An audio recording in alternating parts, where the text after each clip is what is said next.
حضرت موسیٰ علیہ السلام نے ایک دفعہ اللہ تعالیٰ سے پوچھا کہ جنت میں میرے ساتھ کون ہوگا؟ ارشاد ہوا فلاں قصاب ہوگا۔ آپ کچھ حیران ہوئے اور اس قصاب کی تلاش میں چل پڑے۔ وہاں دیکھا تو ایک قصاب اپنی دکان میں گوشت بیچنے میں مصروف تھا۔ اپنا کاروبار ختم کر کے اس نے گوشت کا ایک ٹکڑا کپڑے میں لپیٹا اور گھر کی طرف روانہ ہو گیا۔ حضرت موسیٰ علیہ السلام نے اس قصائی کے گھر کے بارے میں مزید کچھ جاننے کے لیے بطور مہمان گھر چلنے کی اجازت چاہی۔ گھر پہنچ کر قصائی نے گوشت کو پکایا، پھر روٹی پکا کر اس کے ٹکڑے شوربے میں نرم کیے اور دوسرے کمرے میں چلا گیا جہاں ایک نہایت کمزور بڑھیا پلنگ پر لیٹی ہوئی تھی۔ قصاب نے بامشکل اسے سہارا دے کر اٹھایا اور ایک ایک لقمہ اس کے منہ میں دیتا رہا۔ جب اس نے کھانا تمام کیا تو بڑھیا کا منہ صاف کیا اور بڑھیا نے قصاب کے کان میں کچھ کہا، جسے سن کر قصائی مسکرایا اور بڑھیا کو واپس لٹا کر باہر آ گیا۔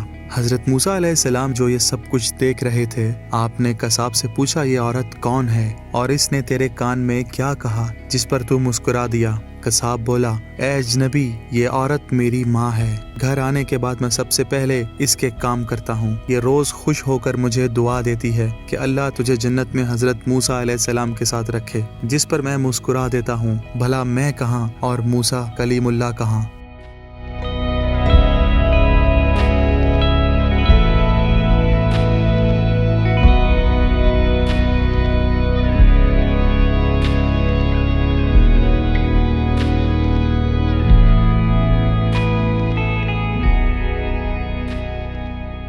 ایک بیٹا اپنے بوڑھے والد کو یتیم خانے میں چھوڑ کر واپس لوٹ رہا تھا۔ اس کی بیوی نے اسے فون کیا کہ تمہارے والد تہوار وغیرہ کی چھٹی میں بھی وہیں رہیں، گھر نہ چلے آیا کریں۔ بیٹا پلٹ کر گیا تو پتہ چلا کہ اس کے والد یتیم خانے کے سربراہ کے ساتھ ایسے گل مل کر بات کر رہے ہیں کہ بہت پرانے اور قریبی تعلق ہوں۔ تبھی اس کے والد اپنے کمرے کا بندوبست دیکھنے کے لیے وہاں سے چلے گئے۔ اپنے تجسس کو ٹھنڈا کرنے کے لیے بیٹے نے یتیم خانے کے سربراہ سے پوچھا کہ آپ میرے والد کو کب سے جانتے ہیں؟ انہوں نے مسکراتے ہوئے جواب دیا بیٹا میں ان کو گزشتہ 30 سال سے جانتا ہوں، جب وہ ہمارے پاس ایک یتیم بچے کو گود لینے کے لیے آئے تھے۔